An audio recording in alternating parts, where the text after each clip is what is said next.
이사야 12장 1절에서 6절까지 말씀을 봉독해 드립니다. 구약성경 980면 이사야 12장 1절에서 6절까지의 말씀입니다. 그날에 내가 말하기를 여호와여 주께서 전에는 내게 노하셨사오나 이제는 그 노가 쉬었고 또 나를 아니하시오니 내가 주께 감사하겠나이다 할 것이니라. 보라, 하나님은 나의 구원이시라. 내가 의뢰하고 두려움이 없으리니 주 여호와는 나의 힘이시며 나의 노래시며 나의 구원이심이니라. 그러므로 너희가 기쁨으로 구원의 운물들에서 물을 기르리로다. 그날에 너희가 또 말하기를 여호와께 감사하라. 그 이름을 부르며 그 행하심을 만국 중에 선포하며 그 이름이 높다 하라. 여호와를 찬송할 것은 극히 아름다운 일을 하셨음이니 온 세계에 알게 할지어다. 시온의 거민아 소리를 높여 부르라. 이스라엘의 거룩하신 자가 너희 중에서 크심이니라 할 것이니라. 오늘 이 12장 내용은 메시아 왕국이 도래하면 그 백성된 너희들은 기뻐하며 즐거워할 것이라 하는 것입니다. 그 날은 11장에 또는 9장에 약속했던 메시아 왕국의 도래입니다. 메시아 왕국의 도래에 대한 우리의 기대는 보통 그 종말적이고 완성적입니다. 계시록 21장을 찾아보십시다. 성경 제일 끝에 신약 성경 제일 끝 성경인 요한계시록 21장 1절 이하를 봅니다.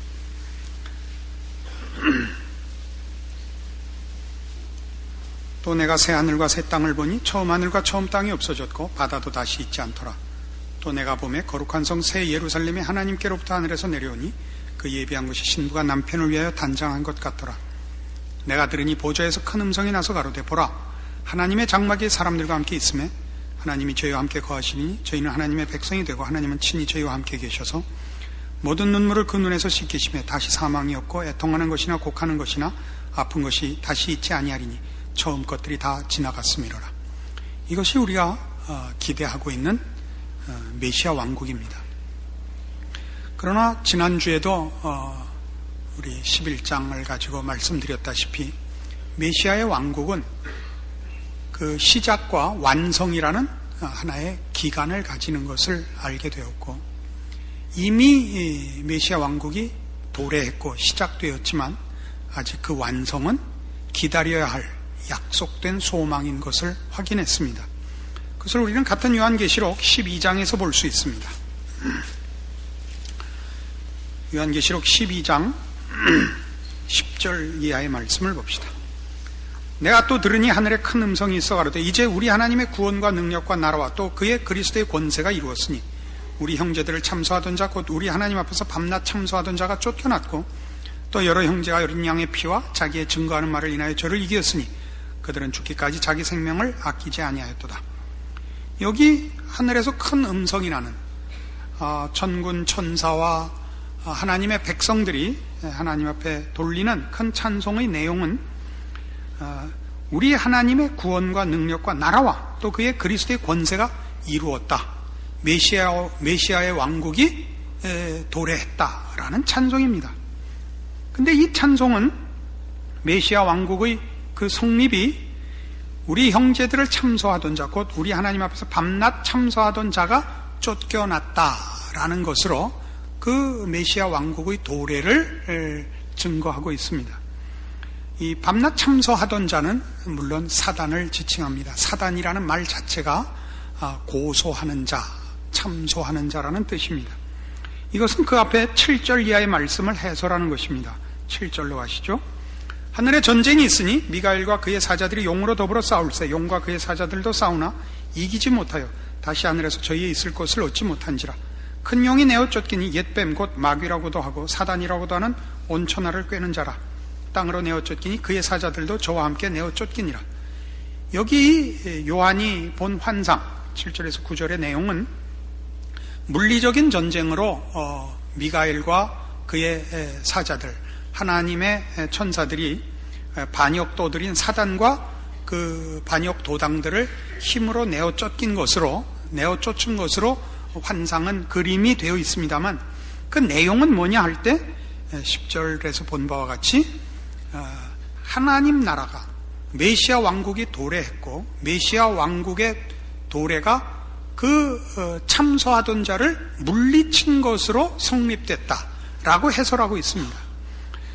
그런데 이 밤낮 참소하던 자는 어떻게 쫓겨났느냐 하면 물리적인 전쟁으로 쫓겨난 것이 아니고 11절, 또 여러 형제가 어린 양의 피와 자기의 증거하는 말을 인하여 저를 이기었으니 그들은 죽기까지 자기 생명을 아끼지 아니하였도다. 어린 양의 피와 믿음으로 저들을 이겼답니다. 그러니까 어린 양의 피로 참소하던 자 사단이 하늘로부터 내어 쫓겼고, 그리고 메시아의 왕국이 설립되었다라고 증언하고 있죠. 그것을 환상 속에서는 그 그림이 미가엘이 앞장선 천사들에 의하여 반역도들이 내어 쫓기는 그림으로 그려졌지만, 내용은 무엇이냐 할 때 어린 양의 피로 인하여 저가 쫓겨났다 이겁니다. 백마탄 해방자로 오시는 예수님의 모습은 19장가에 나타납니다. 완성의 때에, 메시아 왕국의 완성의 때에야 주님이 재림하시고 백마를 타고 오실 것입니다. 그러나 이 메시아 왕국의 그 시작은 십자가를 지시고 예수님께서 우리를 위하여 죽으신 사건으로 성립되었다라고 성경이 증언하고 있습니다. 그것이 어떻게 참소하던 자 사단을 쫓아냈느냐? 그는 고소인입니다. 법정적 묘사를 하자면 검사이죠. 검사가 자기의 지위를 갖는 것은 그가 고소할 죄인을 가지고 있을 때입니다. 그는 범죄한 우리 인류를 죄인으로 가지고 있으니까 검사 노릇을 하늘에서 그 지위를 가지고 있을 수 있었습니다. 그러나 이제 예수 그리스도의 속죄 사역으로 우리 모두가 죄인의 자리를 벗어났습니다. 우리는 말하자면 구원을 얻었고 의인이 되었습니다. 사단은 자기의 지위를 잃게 되었습니다. 그것이 여기서 그리는 그림이요 하는 설명입니다. 사단은 이제 하늘에서 그의 고소인 노릇, 참소하던 그 권리를 이제 잃었기 때문에 12절, 그러므로 하늘과 그 가운데 거하는 자들은 즐거워하라. 그러나 땅과 바다는 화 있을진저 이는 마귀가 자기의 때가 얼마 못된 줄 알므로 크게 분내어 너희에게 내려갔음이라 라고 소개되는 내용 속에 그 중요한 내용들입니다. 그는 이제 더 이상 우리에게 법적으로 어떤 권리를 갖고 있지 않습니다. 사단은 우리에게 힘을 못 씁니다. 그러나 자기의 때가 얼마 남지 않았기 때문에 발악을 한다, 이렇게 성경이 얘기하고 있습니다. 그래서 메시아 왕국이 시작이 되었고, 우리는 메시아 왕국의 시민으로 부름을 받아 이미 메시아 왕국의 특권들을 누리고 있음에도 불구하고 아직 완성된 나라를 허락받고 있지 못하기 때문에 우리가 처한 환경 속에서 이 발악하는 사단의 중요한 대상이 되어 있습니다. 그래서 우리의 신앙의 현실은 고달프다, 이렇게 성경이 설명을 하고 있죠. 마태복음 5장에 가시면 신약 성경 첫 책인 마태복음 5장 5페이지입니다. 마태복음 5장 10절 보시면 의를 위하여 핍박을 받은 자는 복이 있나니 천국이 저희 것임이라. 나를 인하여 너희를 욕하고 핍박하고 거짓으로 너희를 거스려 모든 악한 말을 할 때는 너희에게 복이 있나니 기뻐하고 즐거워하라. 하늘에서 너희의 상이 큼이라. 너희 전에 있던 선지자들을 이같이 핍박하였느니라. 이렇게 말씀하시는 것은 하나님 나라에 속한 자들, 메시아 왕국에 속한 자들이 어떻게 이 세상에서는 그 마지막 때가 얼마 남지 않은 것을 알고 발악하는 사단의 세력에 의하여 고난을 받을 것인가를 잘 설명하는 내용입니다. 그러니까 고난을 받는 것이야말로 신자된 부정적인 하나의 증거인 것입니다. 소극적이고 부정적인 증거이죠.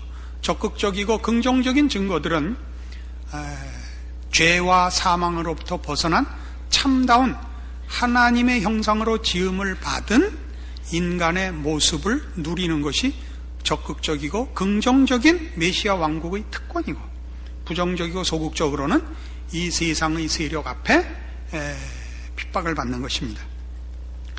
그러나 이것만을 위하여 메시아 왕국이 긴 기간을 가진다는 것은 우리로서는 납득이 되질 않습니다. 마지막 발악하는 사단에게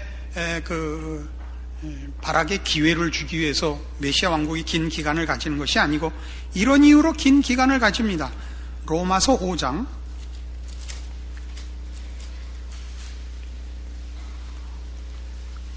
신약성경 245페이지 로마서 5장 1절 말씀부터 봅시다.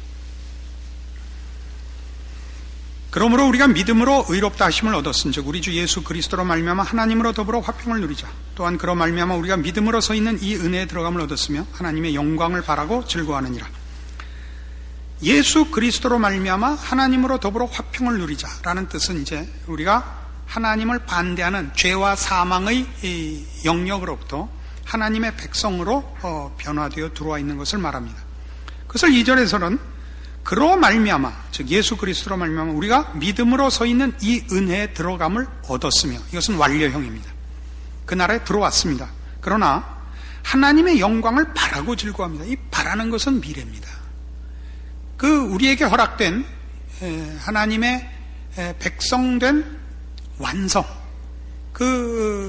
영광의 완성의 자리는 아직도 소망의 약속입니다. 약속된 소명입니다. 그러나 그 기뻐함은 지금 것이긴 합니다. 그래서 그 후에 이어서 이런 설명이 나오는 것입니다. 다만 이뿐 아니라 우리가 환난 중에도 즐거워하나니 이는 환난은 인내를, 인내는 연단을, 연단은 소망을 이루는 줄 알미로다. 환난이 있다 이겁니다. 우린 이 환난이 앞에서 본 바와 같이 사단이 자기의 때가 얼마 남지 않아서 하는 발악인 것을 이해했습니다. 그럼 그 기간을 왜 허락했느냐? 이 발악이, 그래서 우리가 당하는 이 환난이 우리에게 인내와 연단을 만들어내기 때문이고, 그래서 비로소 소망을 이룬다는 것입니다. 우리에게 약속된 완성이 환경과 조건으로서의 완성일 뿐만 아니라 우리 이사야 11장에서 확인한 바와 같이 어린 양이 이리와 함께 어린 아이가 독사의 굴에 손을 넣는 환경과 조건으로서의 장소일 뿐만 아니라 더욱더 중요하게 그의 백성으로 부름받은 자들의 완성, 신앙 인격적 완성, 하나님의 자녀라는 이름에 걸맞는 인격의 완성을 가져야 하는 곳이기 때문에 이 기간이 있다, 이렇게 성경은 설명하는 것입니다. 그래서 우리는 환난을 달게 받아야 되는 것이죠. 이것이 성경이 하는 얘기입니다. 그러니까 우리에게 왜 메시아 왕국이 시작과 완성 사이 이렇게 기냐?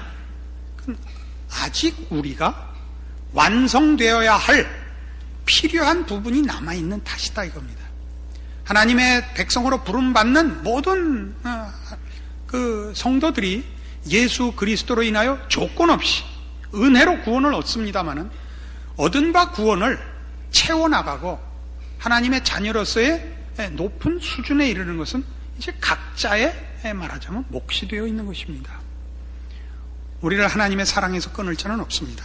그러나 우리가 하나님의 자녀로서 얼마나 충실하고 얼마나 크느냐 하는 것은 이제 하나님이 그 완성의 나라를 이렇게 연장하신 그 뜻에 부합되게 누가 더 이해하고 믿고 열심으로 노력하느냐로 차이가 날 것입니다.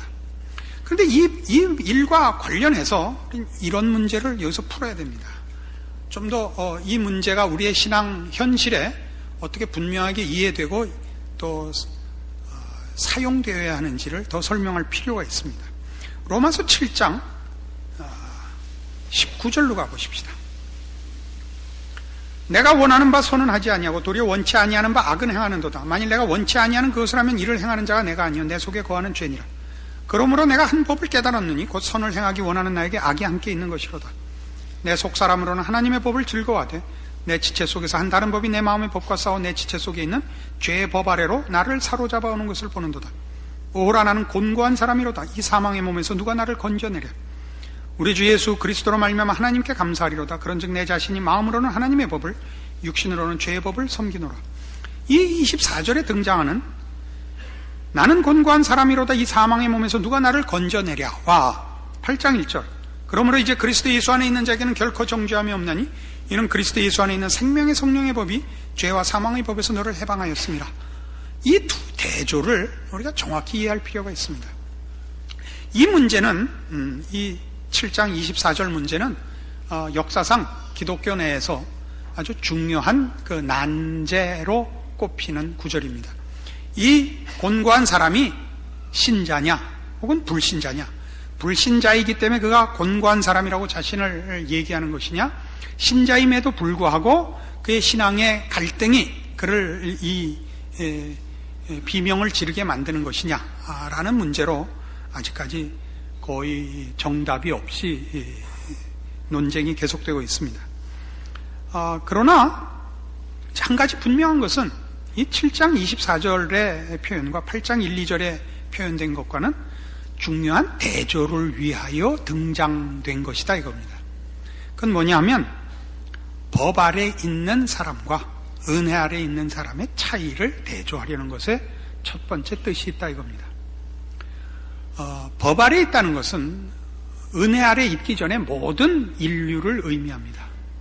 법 아래 있었을 때, 즉 죄 아래 있었을 때, 하나님의 은혜를 입기 전에, 구원함을 받기 전에 인류는 죄인으로 태어나기 때문에 죄와 사망의 권세 아래 있어서 그가 아무리 마음으로 선한 뜻을 정하며 선한 열심을 갖는다 해도 죄와 사망의 노예이기 때문에 선택의 여지 없이 죄에 굴복할 수밖에 없었다. 이것을 설명하는 게 목적이고, 8장 1, 2절은 바로 그런 자리로부터 이제 구원함을 얻은 우리는 죄로부터 해방이 되고 생명의 성령의 법 아래 있으므로 죄와 사망의 법 아래 있지 않다. 우리는 더 이상 절망과 비극으로 끝나지 않는 인생이 됐다를 대조하는 데 초점이 있다는 것입니다. 이 얘기가 왜 중요하냐면 이 7장과 8장을 신앙상의 하나의 단계와 과정으로 보는 잘못된 이해가 이 기독교 내에 굉장히 성행하고 있습니다. 그래서 심지어 목사들 중에도 우리 교인들은 아직 8장에 못 왔어, 7장에서 머뭇거리고 있어, 이렇게 이 로마서 7장과 8장을 이해하는 이들이 있어서 교인들로 하여금 우리가 신앙상에 가지는 어떤 갈등이나 실패가 내가 7장에 있는 탓이고 8장의 경지에 오면 아무런 문제가 없는 신앙의 완벽한 상태에 간다고 믿고 있어서 끝없이 그 8장을 완성된 메시아의 왕국으로, 환경과 조건으로서가 아니고 내면적으로 완성된 자리에 가려는 부질없는 노력을 하게 되더라 이겁니다. 여러분들 그런 고민을 해보신 얼굴이 하나도 안 보여서 참 안타까운데 해보셨어야 됩니다. 그런데 이 8장 얘기는 전혀 그런 얘기가 아닙니다. 로마서는 이 앞부분에서는 성화를 다루고 있지 않습니다.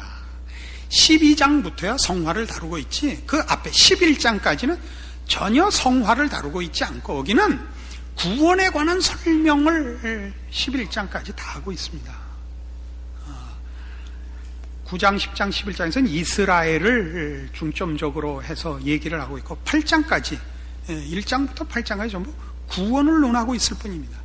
그러면서 3장에서 구원을 논하고 4장에서 그것이 어떻게 행위에 있지 않고 믿음에 있는가를 아브라함을 통해서 증거하고, 5장에서 대표 원리를 설명하고, 6장에서 구원을 얻었다는 것이 은혜로 얻었다고 해서 개판을 쳐서는 안 된다라는 얘기를 하고, 7장에 와서는 율법이 이 일을 만든 것이 아니다, 율법 아래서는 우리가 절망밖에 없었다, 우리는 무능했었다를 얘기하는 것입니다.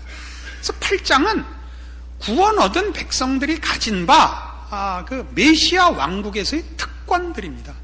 메시아 왕국에서의 시민의 기본적인 권리들, 그 받은 바 법적 보호들이라고 얘기할 수 있습니다. 이 8장이 신앙의 경지에 어떤 완성과 이상의 경지에 간 것이 아니라는 증거는 18절 이하의 내용을 보면 더 분명해집니다. 생각건대 현재의 고난은 장차 우리에게 나타날 영광과 좋게 비교할 수 없도다. 피조물에 고대하는 바는 하나님의 아들들에 나타나는 것이니 피조물이 허무한 데 굴복하는 것은 자기 뜻이 아니요 오직 굴복해 하시는 이로 말미암음이라. 그 바라는 것은 피조물도 썩어짐에 종로로 단데서 해방되어 하나님의 자녀들의 영광의 자유에 이르는 것이니라. 피조물이 다 이제까지 함께 탄식하며 함께 고통하는 것을 우리가 아나니 이뿐 아니라 또한 우리 곧 성령의 처음 익은 열매를 받은 우리까지도 속으로 탄식하여 양자될 것 곧 우리 몸의 구속을 기다리느니라. 이렇게 탄식하고 있습니다. 무슨 탄식을 하냐? 우리 몸의 구속을 기다립니다. 우리 몸의 구속을 기다린다는 건 이 썩을 몸에 대한 탄식인데, 이 썩을 몸은 다만 이 육신, 이 물리적인 육체를 얘기하는 것이 아니라 아담의 후손으로 태어났기 때문에 가지는 바 옛사람의 본성을 말하는 것입니다.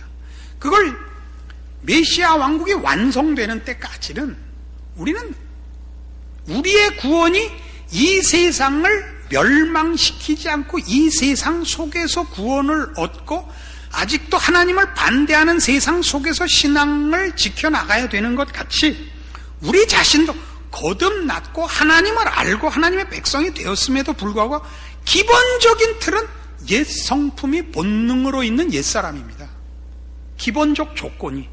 그래서 우리 마음속에 거룩한 의지가 이렇게 쉽게 나오질 않습니다. 언제나 죄악된 성품이, 죄악된 본성이 언제나 무의식적으로 생내적인 우리의 본성으로 먼저 튀어나오고, 신앙은 언제나 이걸 억제하는 것으로 대부분 현실에 우리가 경험하게 됩니다. 이걸 고린도후서 5장으로 가셔서 조금 더 설명해 봅시다.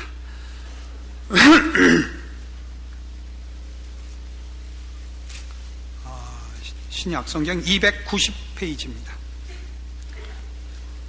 고린도후서 5장 1절.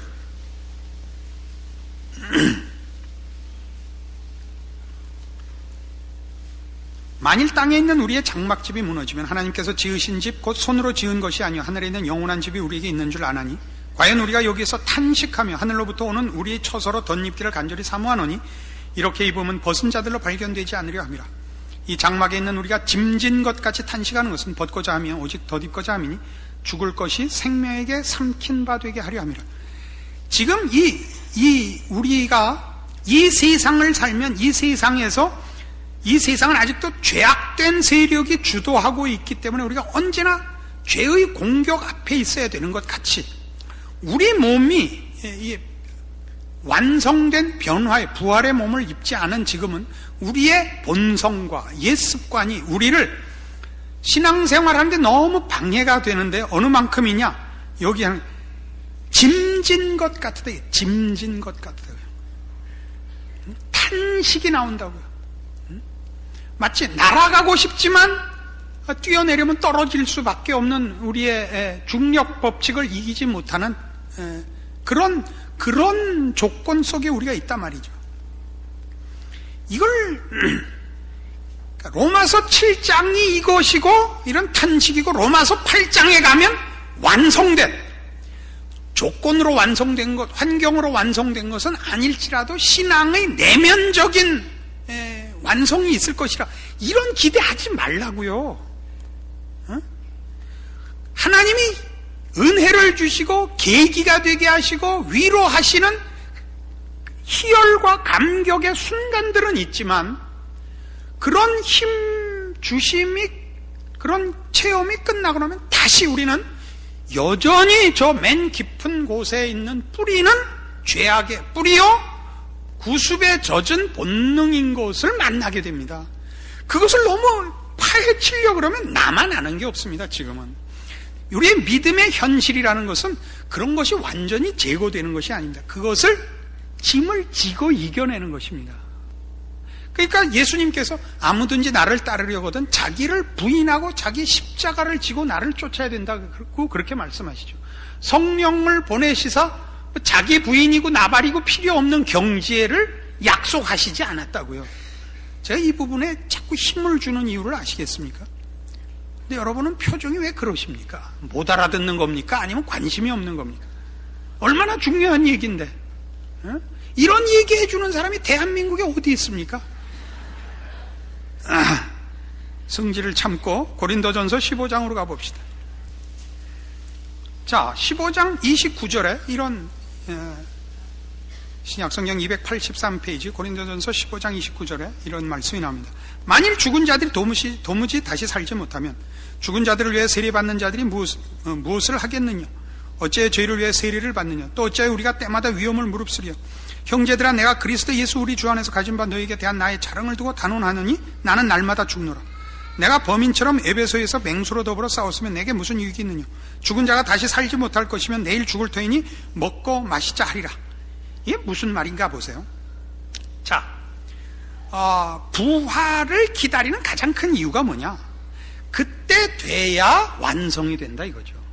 부활이 없으면 지금 우리가 왜 참고 있겠느냐? 그죠? 부활이 없으면 지금 다 자폭하고 말든가 살아있는 동안이나마 잘 먹고 잘 살다가 죽고 말지.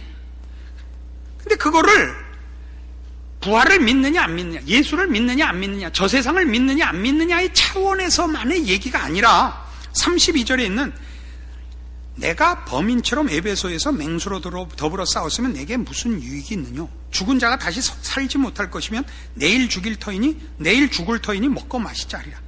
이게 내가 왜 에베소에서 맹수로 더불어 싸우지 않았느냐? 그래서 맹수로 더불어 싸우는 것은 이제 옛날 로마에서 죄인들을 맹수와 싸우게 하는 그런 처참한 처형 방법을 묘사한 것이죠. 그런 걸 왜 피해 다녔죠? 우리가 부활을 믿는 데에는 마지막 승리를 믿는 차원에서의 부활이 우리 서두에서 얘기한 바와 같이 하나님의 나라, 영원한 나라를 전부 뭉뚱그려서 부활 신앙이라고 얘기할 수 있습니다. 그러나 부활 신앙 속에는 이미 시작했지만 아직은 아니고 완성을 기다려야 된다라는 측면에서의 부활 신앙이 있는 것입니다. 그래서 지금 바울이 여기서 하는 얘기는 내가 부활 신앙을 갖지 않았으면 하나님 믿음으로 저 사자를 이기게 해주십시오 하고 나가서 이기든가 그렇게 안 해주시면 확 죽든가 했을 것이다, 이런 뜻입니다. 이거 알아들어야 되는데 그러기에 정말 우린 지금 신앙이 다 그렇게 돼 있다고요. 내가 진정한 믿음을 갖고 나가면 거칠 것이 무엇이야? 누가 나를 반대하랴? 내가 진정한 신앙으로 나가면 왜 승리하지 못하랴? 그리고 만일 그렇게 안 해줄 것이면 나 안 믿는다. 이런 메시아 왕국의 시작과 완성의 과정을 사는 자의 부활신앙, 시작했지만 나 자신의 조건으로나 세상으로나 환경적 조건으로나 아직은 마지막을 기다려야 한다. 지금은 참고 살아야 되는 때다 를 놓치고 있으면 이런 싸움을 한다고요. 이번 이렇게 해봐서 하나님 도와주시면 하나님 믿고 아니면 아닌 걸로 치겠어요. 가 된단 말이에요. 그러니까 신앙이 다 무슨 복권 사는 것 같이 됐죠. 이렇게 해주시면 그게 신앙이고 안 되는 사람은 아닌 걸로. 그러니까 아니라고 이미 선을 걷죠. 여러분 많은 기도하고 하나님 앞에 간구했는데 받아본 게 몇 개 없으니까 아닌 게 비요 했을 거 아니에요. 그렇지만 그렇다고 또 안 믿을 수는 없으니까 나오긴 나오는데 심드렁해진 거예요, 그게. 그러니까 바울이 뭐라 그래요? 31절 다시. 형제들아, 내가 그리스도 예수 우리 주 안에서 가진 바 너에게 대한 나의 자랑을 두고 단언하노니 나는 날마다 죽노라. 뭘 죽는 거예요? 하나님의 백성이요 천국을 유업으로 받을 자요 최후의 승리자이지만 현실 속에서는 우리가 지는 자 같고 아닌 자 같고 망하는 자 같은 일을 감수하노라란 말이에요. 다 그거잖아요, 지금. 그게 신앙의 현실이고 그게 우리에게 있어서는 이미 주어진 특 특권과 아직 주어지지 않은 것과를 분리해내야 되는 중요한 내용이란 말이에요. 뭘 분리해내야 돼요? 여러분이 지금 당장 누릴 수 있는 거 있어요. 이미 시작한 거. 하나님의 백성으로서의 영적 특권들은 당장 지금 누려요. 그러나 갈등하지요. 늘 그것만으로 되진 않죠. 속에서 옛성품이 나오죠. 그러나 여러분 신앙으로 이걸 이기실 수 있어요. 이 싸움 자체가 마지막을 향하여 부활의 신앙을 가지고 포기하지 않고 싸우고 가면 그게 신앙이에요. 늘 이기라고도 얘기 안 해요. 같은 고린도전서 15장 뒤에 가봅시다. 57절.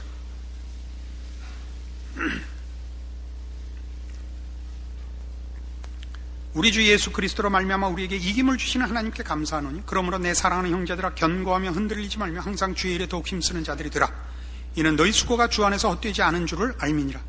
이건 이제 부활에 관한 얘기의 앞이다. 15장 전체가. 그날 마지막 나팔 소리와 함께 주님 다시 오시고 우리 모두 부활된 몸을 입게 될 것이라. 우리 썩을 몸이 불갑을 썩지 아니할 것을 입을 것이라. 이 얘기입니다. 그러면서 이김을 주시는 하나님께 감사한다 그럽니다. 그럼 이게 아주 의미가 깊어요. 생각해 보세요. 우리가 죽으면 영육이 분리되어서 영혼은 주님 앞으로 당장 올라가고 몸은 땅에 묻혀서 썩습니다. 뭐 화장을 하든 뭐 땅에 묻든 다 썩어 없어질 것입니다. 그럼 나팔 소리가 나면 이 썩어 없어진 문드러진 이 어디가 어디까지 내 몸인지 모르는 게 무슨 나팔 소리를 듣길 하겠어요. 무슨 프랑스 국가인가요? 군가인가? 이 장검 짚고서 넋은 살아나 황제를 지키려 한다. 뭐 일어날 거예요. 장검이 있어요. 무슨 무릎이 있어요. 일으켜 주시는 거예요. 하나님이 일으켜 주시는. 그러니까 부활의 몸을 주시면서 이 썩은 몸을 일으켜 부활시켜 변화된 몸을 주어 우리에게 다시 입히시는 이것만으로 이김을 주시는 하나님, 최후를 장식해 주시는 하나님, 이것이 우리로 하여금 우리 믿음을 지키게 하는 거예요. 부활을 내다보고 완성이 안 되죠. 그러나 포기하지 않고 가는 것, 그게 믿음이에요. 믿음이 여러분 뭐 극적이고 영웅적인 승리일 것 같아요? 신앙이 아니에요. 죄를 억제하고 있으면 이미 믿음이요 승리예요. 응? 너 어느 편에 설레 할 때 세상 편에 서지 않고 하나님 편에 서며, 그래서 여러분의 삶의 현장 모든 경우에 세상적인 위협과 시험에 대하여 난 그렇게 못해 라고 하는 거예요. 난 못해 덤벼다 이게 아니고 그냥 살떨리게 유혹이 되지만 그래도 안 돼 이거예요. 그렇게 가는 게 신앙이에요. 잘하는 거예요. 뭐라 그래요? 그러므로 내 사랑하는 형제들아 견고하며 흔들리지 말며 항상 주의 일에 더욱 힘쓰는 자들이 되라. 이는 너희 수고예요. 이건 정말 톱니바퀴를 거꾸로 돌리는 것 같고 폭포를 거슬러 올라가는 것 같은 싸움이에요. 정 안 되면 버티고라도 있으라고요. 떠내려가지만 마세요. 그러면 신앙으로 이기고 있는 거예요. 너희 수고가 주 안에서 헛되지 않을 것이라 이거예요. 아시겠습니까? 이게 신앙입니다. 누가 뻥 튀겨가지고 예수를 믿으면 안 되는 게 없고 예수를 믿으면 뭐 그냥 형통무쌍해지고 이렇게 해가지고 신앙을 배려버렸어요. 한탕주의가 됐다. 뭐 아니면 도움은 낫게, 뭐 아니면 낙판이야. 이 에이샹 이래갖고 우리 모두를 신앙생활을 못하게 만들었다고요. 내가 화를 내는 이유는 여기 있어요. 영웅적이거나 아니면 아니게 돼버렸잖아요. 그러니까 다 아니게 돼버렸지. 다 하나잖아. 신앙생활을 버티질 않잖아. 갈등하고 고민하는 게 중요한 거예요. 그게 우리의 최선의 싸움이에요. 할 수 없는 거예요. 난 그렇게 할 수 없습니다. 이게 우리의 신앙이에요. 뭐라고? 무엇이라? 왜야? 이렇게 안 해요. 그 약 먹은 놈들 때문에 대다수의 기독교 신앙이 아닌 것으로 치부됐다고요. 자기의 자리를 지키는 것, 하나님의 자녀인 것을 포기하지 않는 이 눈물 섞인 이 갈등과 고민의 나날들을 지내는 성도들의 삶을 무시하게 만들어버렸어요. 우리 모두에게. 여러분 각자의 신앙을 돌아보시고 여러분이 중요하고 위대한 신앙의 싸움을 하고 있고 승리자인 걸 확인하세요. 그리고 그것을 놓지 마세요. 꿈꾸지 마십시오. 무슨 영웅과 완전을 꿈꾸지 마십시오. 우리에게 하나님께서 그리스도를 보내셨듯이 다시 그리스도를 보내서 우리에게 이김을 주실 것입니다. 기도하십시다. 하나님 아버지 은혜를 감사합니다. 우리로 하나님의 자녀의 영광의 자리를 약속하셨고 우리 안에서 그 일을 시작하셨습니다. 우리를 우리 주 예수 그리스도 안에 있는 하나님의 사랑에서 끊을 자 없으며 우리를 위하여 흘리신 어린 양의 피를 무효화시킬 것이 세상에 없음을 선언합니다. 우리의 못난 아직도 우리 저 제일 깊은 속에 남아있는 죄의 뿌리들과 못난 옛 구습들, 본능들 가지고 있으나 지지 않고 그 싸움을 포기하지 않고 인내하고 충성하고 울고 비명을 지를지라도 기어코 하나님의 사람으로 우리의 평생을 들여 이김을 주시는 그 영광의 자리에 가기로 약속합니다.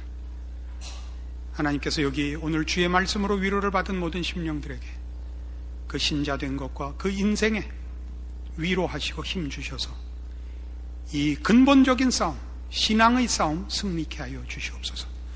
지금은 우리 주 예수 그리스도의 은혜와 하나님 아버지의 극진하신 사랑과 성령님의 교통하심이 주의 자녀라 일컬음 받는 성도의 마지막 승리를 내다보는 현실의 싸움을 믿음과 인내와 끝없는 하나님을 향한 사랑과 갈등과 비명 속에서 이겨내리라 약속하고 돌아가는 심령들 위해 영원토록 함께 있을지어다. 아멘.